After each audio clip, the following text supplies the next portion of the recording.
because we're not there, we're going to make sure they're right there in those meetings. We're going to make sure that they know about us. And oftentimes what happens, you know, if you're not at meetings, we'll make decisions and make their mind against it. But if you're not there, you might forget about you. So we got to be right there. We got to be right at these meetings. Whether it's me or the other council, any of that people in these meetings, or our lawyers, also attorney up there, and also the in-house community. That's what's going on right now. That's the real community, real sunburn stuff. It's been going on probably since at least the 30s, and even before that. But right now, this is a big blockbuster case going on right now. There's also some other things going on. Mentioned before, the Columbia River Treaty. Canada, United States, decided how to fire the Columbia River. Well, on this side of the river, the tribes on the river have rights to the river. And we're partners in that process right now, according to our staff, the lawyers. That's not on our American rights. Well, guess what? If we own the headwaters of the Columbia River, that makes us a big player in both sides. That's important from that standpoint, too. So that's just one thing, and it's, you know, it's not going to end tomorrow or next week, probably not this year. I think it's very important that we participate in these meetings, and it's difficult because a lot of the meetings at the same time they're meetings, so we got to kind of coordinate and make sure we keep everything covered. So that's one thing. The other thing going on is financial gates. It's been going on for decades. Under the history of a bunch of people were promised reservations, basically Northern Town Lebanon right now. We're very in that. Right there, our people negotiated reservation. It's only 6 miles by 6 miles square, right smack where the town is right now. And the reason our people want it there is because that's the fishery, bicycle fisheries right there. It's very important to the ranch people, Indian people, local country people, all the tribes in the area, fisheries. Can't people, Yakima people first up, these fisheries too. So that's a real important area. It's important for the fisheries, for culture. A lot of our history there, a lot of ancestors are buried there. A lot of the, you know, county stories, those sites are right there. So people are actually people's homeland. And so I've been working on that most of my life, especially when I'm on council. And we've had a primary strategy sort of. We went after salmon first. A lot of people said we can't win that case. You know, our lawyers said we can't win that case. But we won the case. And it's because our ranch people have tried to fought real hard and won the case. And so our next step is we want to put a hold on hunting. We're working on that. The other thing we want to do is get more staff involved, so the lawyers learn how to liaison put in place. Bernadine Phillips is recently hired as the ranch liaison, so we have staff personnel, we have advisory committee, and they want to get that rolling. Some of our cases like that, and other things that I'm too, personal goals, on your reservation, there's lots of things like that going on. And I'm trying to work on the bigger projects, and a lot of council keep kind of really wrapped up with day-to-day stuff, and the phone rings up day and night. So I'm trying to work on some of this other big stuff. Keep the tribe kind of educated. The new generation come every year, and a lot of them don't know this history. It's not even looking for it. So I just thought this is important to recognize. Thank you.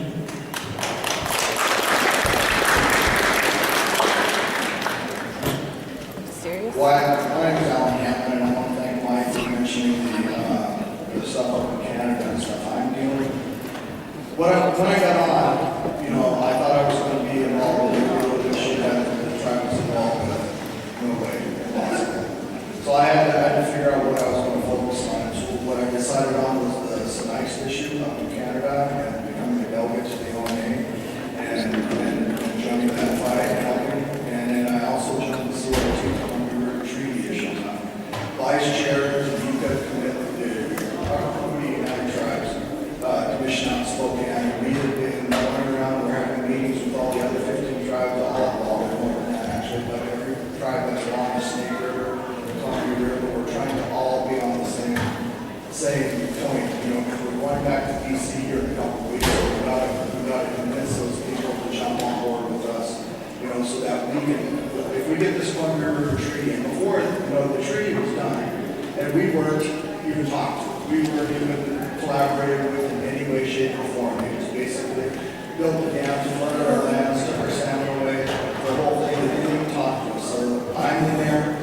trying to get, we're working on salmon passage, getting that back up here. The Columbia River Treaty will give us a say-so in how the river is operated. Like elaborated on the Canadian side of it, if we get our rights and titles and up there, you know, get our recognition again, we will have to say on what happens up there, up in Canada along the river and stuff. You know, it's a big issue. There's a lot of stuff going on. And then I did become tribal, the chairman of the government committee. And a lot of things there, you know, there's a lot to do. Lately I've been coming back and trying to squeeze in the constitutional issues and stuff. I've got a couple of people here that I've kind of almost put it in their hands. And one is Mrs. Bray, one is Miss Boyd. I think, I don't know if she left or not from here, but your lady over here, that if you have any constitutional issues or code issues or policy issues, is Michelle Seymour, Frank Alani's daughter. She lives here, and I think she's a teacher at the school here. So if you can get with them, if you have any issues and stuff like that, get with them and talk to them and see, you know, get them to bring it to us. Because the first thing I did when I got in the tribal chair was I went to a training and I found out we can't do this. The council can't do this. It has to come from the people. People have to tell us how they're going to, you know, we're going to go. You know, so I don't know. I just want to say thank you. There's a lot of us working on a lot of different issues.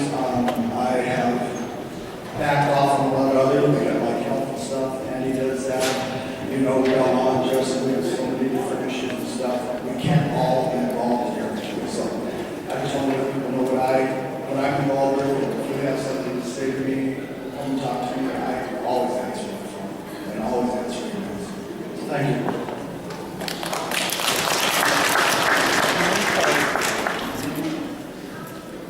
You got it on? Hello? Nope. He's got it on. He's going to go do them over there instead of you. Well, I'd like to, I guess, give my report on what I'm kind of working on. I do have to report out that You better stop that. I'm pretty impressed with You better stop that. She's been waiting for like 25 minutes. She's going to go up there and throw a tantrum, and I'll do it with her. expertise from just about every No, department. no. We have a teacher, we have lobbyists, we have, I guess, what we call a cop. We have a cop there. I think the performance out of the committees has been really, really good.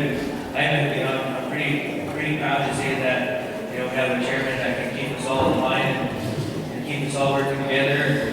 Our vice chair kind of helps with that experience level. I just have to say, right now it's probably one of the biggest building booms and booms that this tribe has ever had for a long time. And it's going to continue.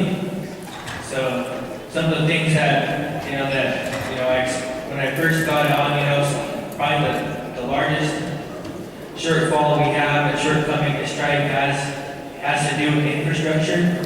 That being water, power, sewer. The tribe has, we talk about water rights and everything, and all these water things coming up, but we've never been afforded a single straw to drink it. We're surrounded by water, but we can't access it. That means we don't have any, there's not one pipe that comes this way from those dams. There isn't one volt of electricity used to push water this way yet. So that's something that really been working on, with our, we're talking on the next agenda, we got on the next community development committee agenda. The committee's been working on creating electrical utility co-op, so that we can actually start supplying our own electricity to our own buildings and have more dogs in the fight when it comes to talking about, access to water. You can't even access water unless you have electricity. Not only that, but if we control any government that wants to control its direction in development, it must control the infrastructure. That means power, sewer, water, highways, transportation is another one. Recently, that's probably one of our emergencies that we had to recently take care of. I'm glad we have the expertise here bring in some more expertise. We brought in a transportation planner and a transportation engineer who have gotten us off of a corrective action plan. We were on in Portland, so we couldn't spend our funds, we couldn't access our funds. So that was for about 2 years backlog, and that cost us, so now we can access them. That's about $15 million. That'll be going forward into some of the next budget cycles, from what I understand. Is that correct, Cody? Yes. So that's $15 million that will keep the projects coming, more jobs coming out and more work coming for the years coming. Mike is, as the history goes, Mike Marchand's probably, we're lucky to see that he's responsible for securing that formula that the small tribes are constantly trying to undermine. That large tribes get a larger, large land-based tribes get a larger share of the funding allocations that the smaller tribes hope they can get. So I'd like to say that's been in the works, that's been in their place for a while. But the other thing too is also creating a planning and engineering department that actually can develop these plans. These here, I've been on these projects before. The same type of developments that are happening with the Caldwell tribe are going to, either we can control them, right, or somebody else will control them. So, and this is just these projects are just starting. There's going to be mass development. They can either happen next to our project or they can happen on the other side of the river. Typically, they have been happening on the other side of the river, but we would like them to happen on this side of the river. And we're working on, trying to, I guess, reduce the cost and increase the number of advantages to doing business on our side of the river, next to our casino and that industrial park, next to the mill, but also next to the government center, all those kind of things. So that's something that, when they do the planning, the principles of planning identify the strengths, weaknesses, opportunities, and threats to all the developments of the projects. But when they do this, they also reach out to the membership, and they do surveys, and they ask, do you remember, is this development going to affect how you live? Do you think sidewalks are sufficient? Or they'll ask you all kinds of things. And also will also help all of our comprehensive departments better serve you as a government. Some of these things, Joan was asking about her driveway and some of the recent washouts. That was a big concern also on Joe Moses Creek because the ground isn't holding the water back. There's a bunch of soil moving, it's washing into the creeks and everything. So I had a conversation with our Portland area transportation representatives, and they referred me to NRCS for soil conservation practices, and our transportation engineer is working on those right now. They're trying to figure out how we can start addressing those. Increase the ways we can fund them. The housing thing, as Andy had put it, Joan's also working on, she's working on a housing survey, hopefully to come out so we can provide some of that testimony. Every voice counts whenever we go over to Washington, D.C., and they want to, our lobbyists, depends on us also to bring the testimony forward to all the congressmen and everything. So I want to thank Joan for that. Thank you very much. For Kathy working pretty hard on that. We're also looking, Rich, I know he's been pretty heavily involved with the solid waste and with the recycling program, trying to get those things ironed out. And I think we got that coming out too here shortly next committee. So it's been a pretty active community development committee.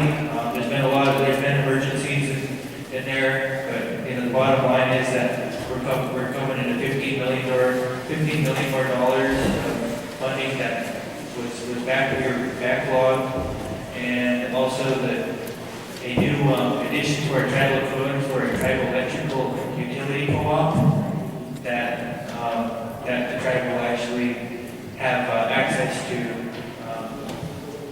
Tier 1 power, which, we meet the standards of service. We will be with EPA next week to explain that to our council.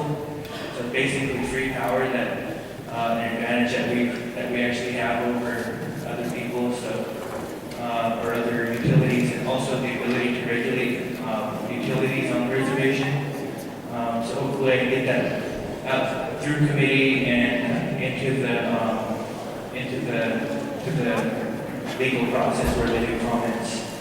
So also we met the other day with the people on the job site at the new market about the new market tax credits that are funding 20% of our admin building, and we spoke with we talked about our housing issues, that our shortage of housing, and most importantly the shortage of infrastructure, and we're hoping to be able to utilize them again. So we're not spending our money to do this, we're spending other people's money in order to do all these projects and also be able to keep on developing, because I expect by the next, at least 10 more years, there's going to be a whole bunch of development in and around these areas that the tribe has invested in. So I just wanted to say that's some of what I've been working on, most importantly, I guess. But thank you.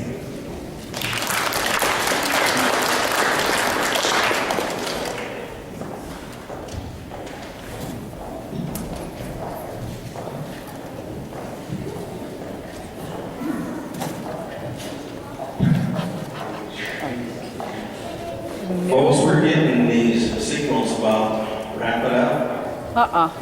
Yeah, we are. Aren't we? Nope. Nope. We have, I want to say we have a lot of cards.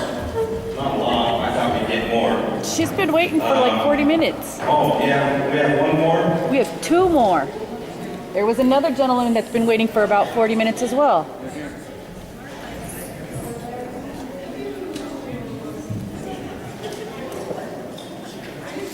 Oh, well, those of you who are going like this, I guess we're going to ignore you. I know she's been standing up, I didn't see the others, I'm sorry. Thank you. Thank you. My name is Charlotte Punto. I am the grandfather of Isabel Arcaza, Isabel Freelander Arcaza, and Joseph Julius, of course, and Julie Juliet, and also Alex John Grove, and Julia Little Alex of the Lakes.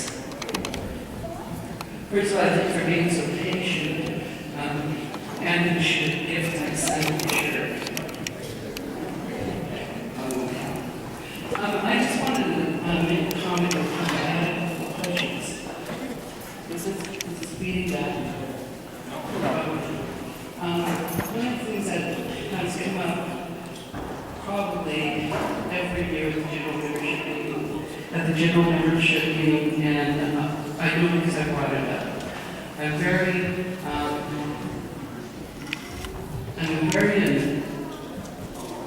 interested in watching council, understanding council, about 75% of your behavior, your communication is your nonverbal behavior. So I watch it. And as elected leaders, I also watch how you behave. And as individuals, you all have some really good strengths. I think they're all individual people. My experience, though, going into council or witnessing groups of council, whether it's committees or groups, that there's a little morphine going on to where possibly the values that the tribe expects from our leadership are missing. Now, I waited until 2 of my elder relatives spoke before I spoke. And I have to respect that that's the way I was taught. I'm a little concerned that the allowed behaviors in council breed that same kind of behavior from the people who are working for the tribe. Sometimes, if people are disrespectful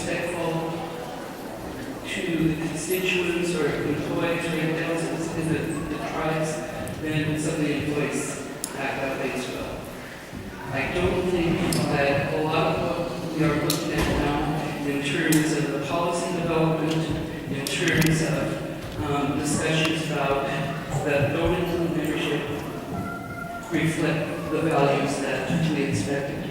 I happen to know that 27% of our workforce, over 300, are elders. And maybe that difference, and the difference between what is going on in the council, and going on with employees, and going on with departments and programs, is the difference in the belief systems. Many of our elders believe that they need to be heard, they need to be respected, everybody needs to have a voice, and everybody needs to be safe. Now, I'm saying this at risk because I've been employed. But you know, I've been employed for 34 years, and I've been in and out of the organization and the reorganization, whatever. If I don't speak up like counties, then I lose my opportunity to use my voice. In the organization, we are addressing bullying, harassment, domestic violence in the workplace, violence outside of the workplace. What does that say? That says something is crooked, something's not aligned. And what's not aligned is that many of the discussions and thoughts and decisions are not based on good thoughts. They're not based on respect and honoring. I've seen people walk away from a meeting with a little less dignity. That's not right. I'm asking council to put on, when you come to work, act as if your grandchildren is sitting in front of you. Act as if your grandparents are there. I know I go into the council chambers with my grandfather, my great-grandfather's picture. I know Sunday will see me. So I know I have to behave. This is not a scolding. I have a lot of respect for the work you do. I could never, wish that on some of the things that you have to go through on any individual. And for that, I thank you. I have 4 councilmen here. They care for me, and thank you for listening. All I'm asking, I was waiting on patient. I am a patient person. I'm a patient person. Some people think silence is my agreement. I don't always agree. But I'll give you the opportunity to listen, to speak. So all I'm saying is when issues come up, when people are frustrated, and they speak loudly, and they raise their fists, they thump the table, they're hurting. Listen to them. Lemon.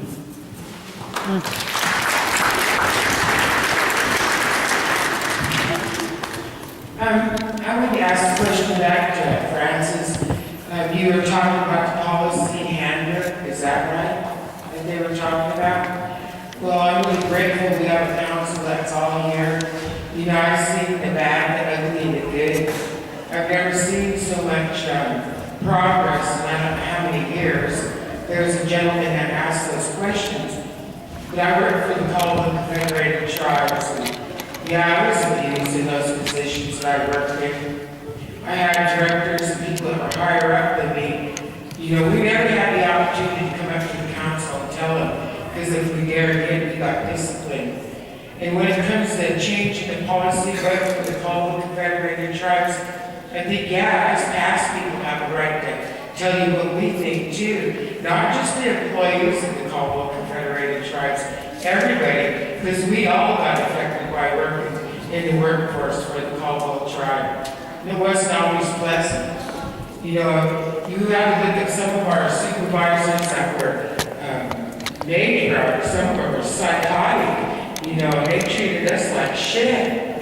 That's a sad word to say, but we made you guys look good, but they sure made us look good hell.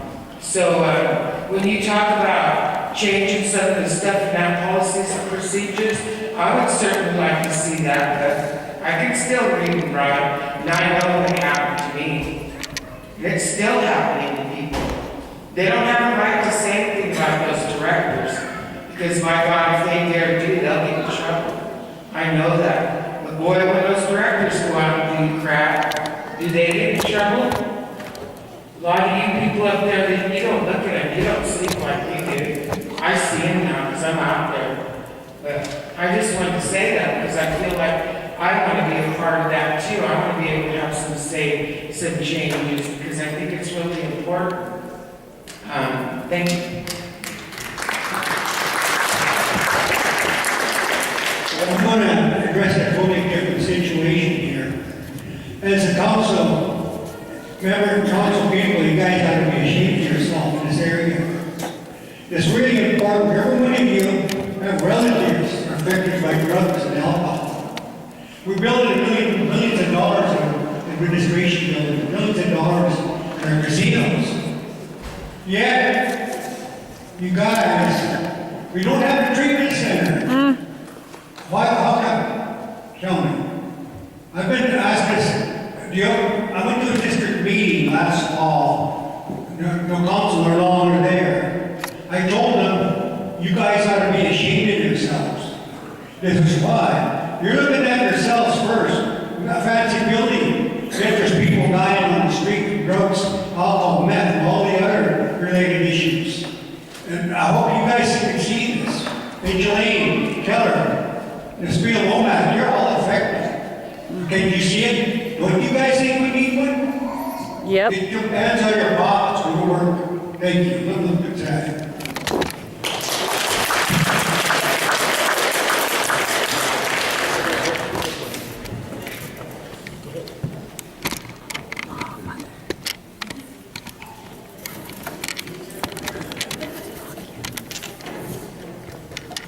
Hello, my name is Jeffy Stanislar. Just for 5 minutes, I'm off the clock. I work for C.B.C. support staff. And I wanted to bring that we should bring back our Native Indian sign language. We are not a tribe that has one language. You know, every Navajo can speak their language. But we have different languages. And if we can learn how to sign to each other, our original American Indian Sign Language, then you imagine how far that would go for us as a people, that we can learn. If we can learn the sign language, it'll be easier for us to speak the language correctly. I want to bring that up because I'm Arrow Lakes. And I'm not going to get into a long story on that. But I would like to see that brought back. And the other thing I wanted to address, you know, I'm not just talking to council, talking to the people. When we go out in the woods, no matter how far away from the road you go, you will always find garbage.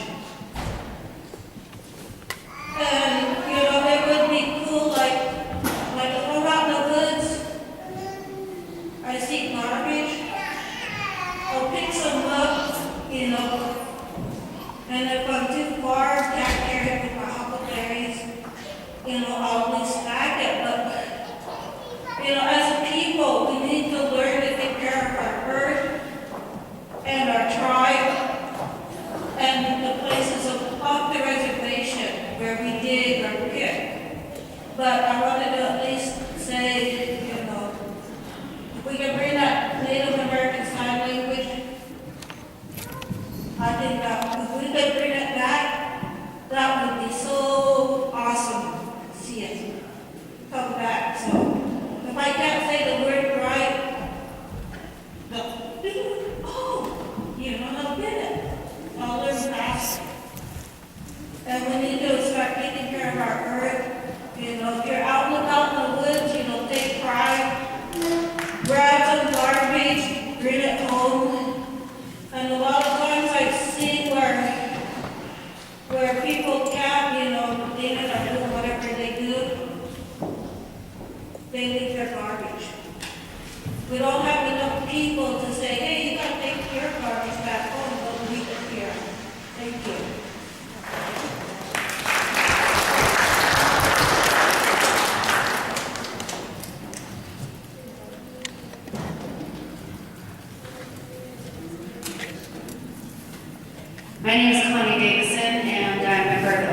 Sample back.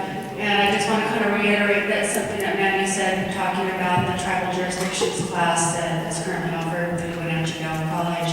I also took that course, and through that course, what I found out is all the jurisdictional rights I thought we had, we don't.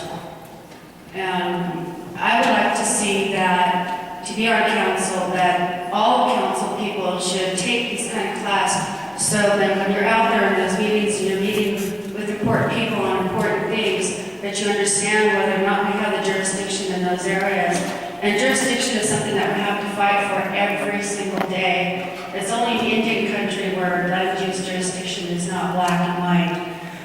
For Okanagan County, we do have additional support in what's called the Intergovernmental Agency Agreement, which was signed in 1992 by the county and all the jurisdictions that lie within the county of Omak, Houlihan, Musqueam, Elmer City, and Okanagan. Ferry County was also part of that agreement, but in 1996 they pulled out. What that agreement helps us do, what it strengthens, is our land use jurisdiction. In Okanagan County, a fee property owner on their title, it says that all tribal land use laws and regulations apply. So whatever we say that they can do with land, and only we say they can do with land. Ferry County has a tougher decision. Where I wanted to express some concerns is when I was working in planning and we were starting to have those talks with Ferry County, and I believe Francis was in on that a little bit, but we couldn't get our leadership to the table. In the last meeting that we had with the Ferry County Commissioners, they didn't want to talk to us. They said, if it's not important enough to your leaders, we don't want to talk to you. And so we only had at that particular point in time one commissioner that was really favorable about that land use agreement. So I would encourage our tribal members to get back to the table on that, to try to help strengthen our jurisdiction all over the reservation as best as we can. Thank you.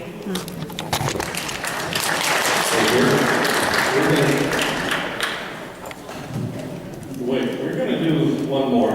Yvonne, please. The guys want to retire the colors, and I think that we respected our servicemen, and I'd like to continue doing that. So, the young man's been real patient, allowing other people to go in front of him, and so I'll give you the floor, please. Did you say Yvonne? This gentleman. Yeah.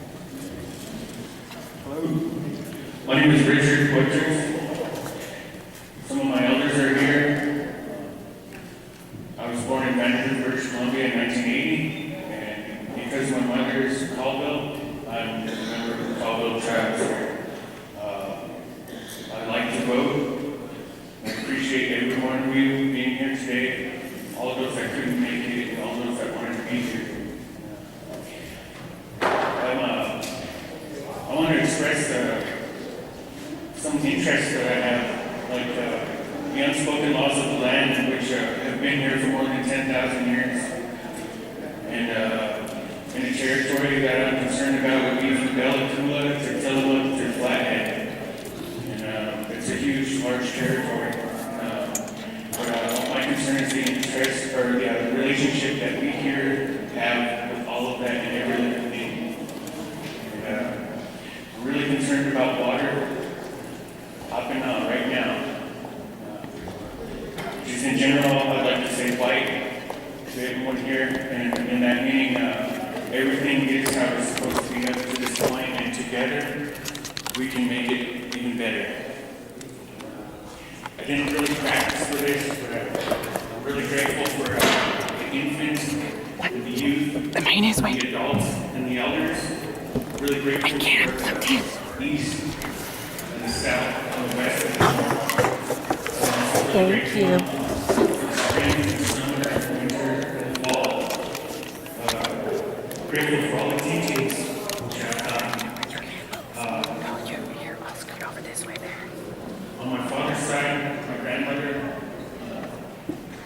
I believe that she was Okanagan, and I hear a song sometimes in these places that I go, and it means that we are beautiful because we're Okanagan, because we come from the land. I truly believe in that. I'm really grateful to the Creator for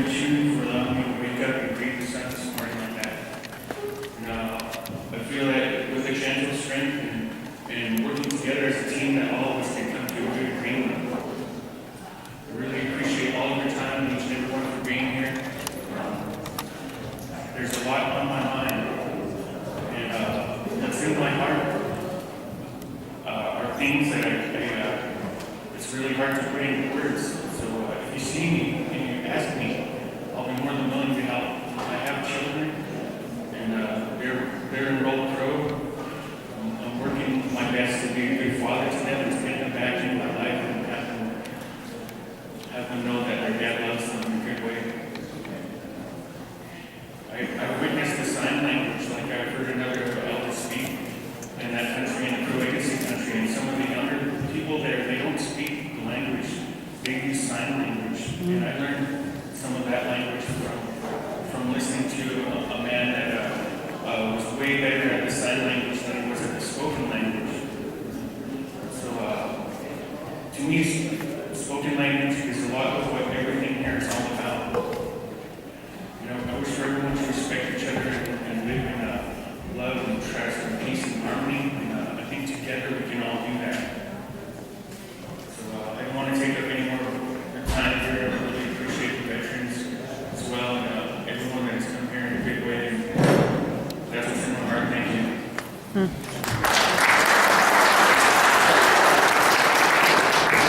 I said that Jim isn't here, but I said that young man would be our last, but Yvonne just begged and begged, so yeah, she bullied me, so she'd be really short, so the veterans are gearing up, so Yvonne, then we're done.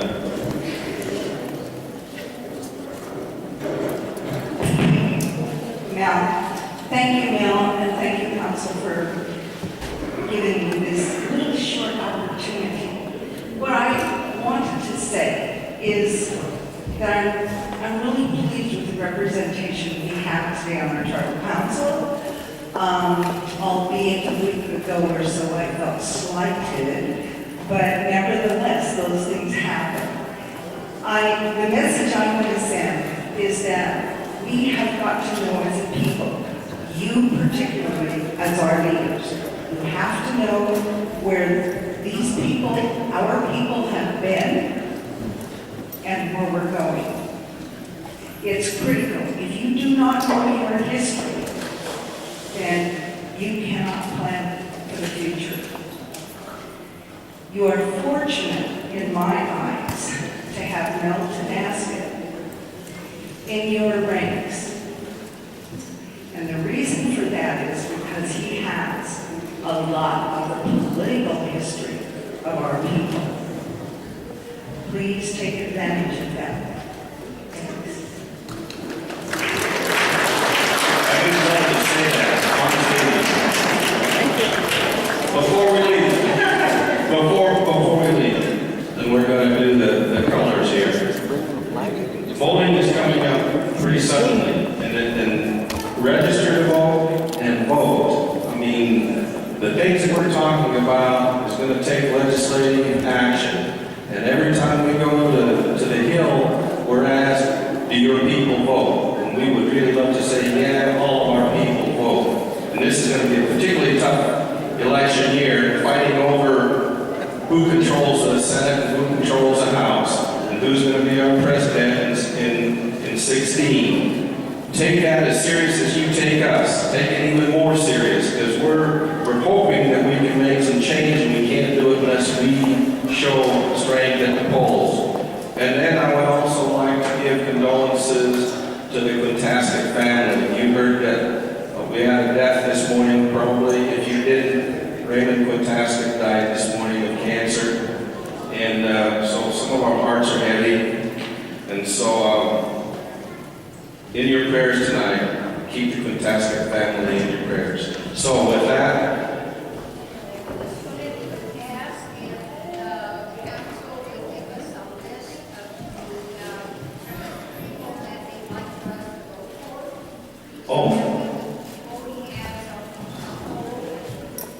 I personally would be happy to give you a list. And what you do with it is up to you, but I'll give you who I'm going to vote for. Yeah. We'll talk about that one so that I hope we're all on the same page who we're going to vote for. Good question. Good for you. Whoever's going to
Tyndale, right, hey.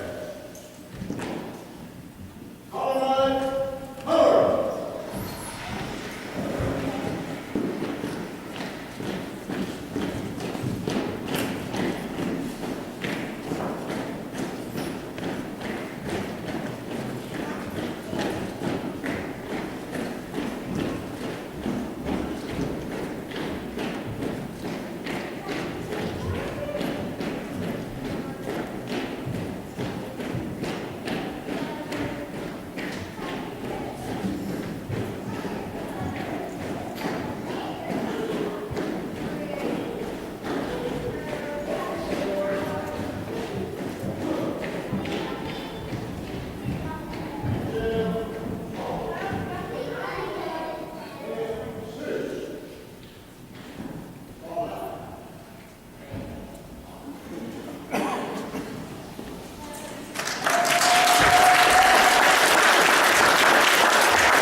Thank you much, everybody. Thanks for coming. I hope you have a good meal.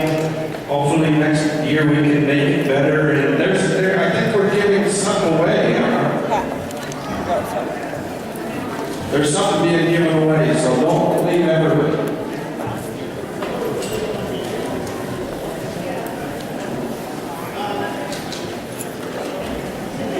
Okay, you guys got your 15 minutes.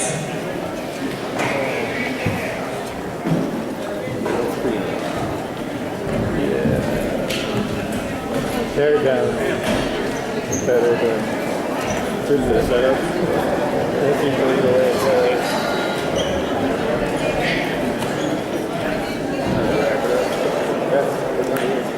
Last meeting number. Yeah. 611. Larry Jordan. Shirley Carter.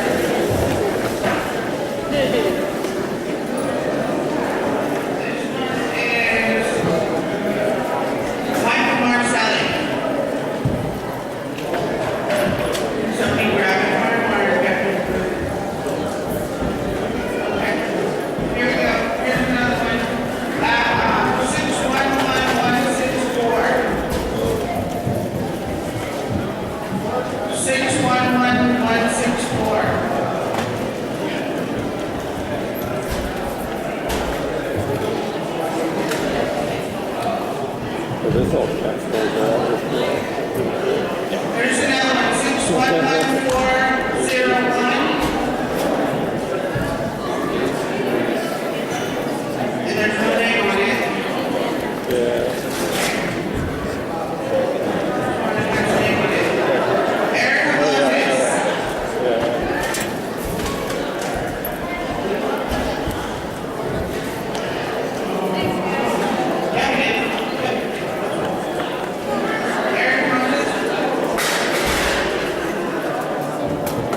that information over.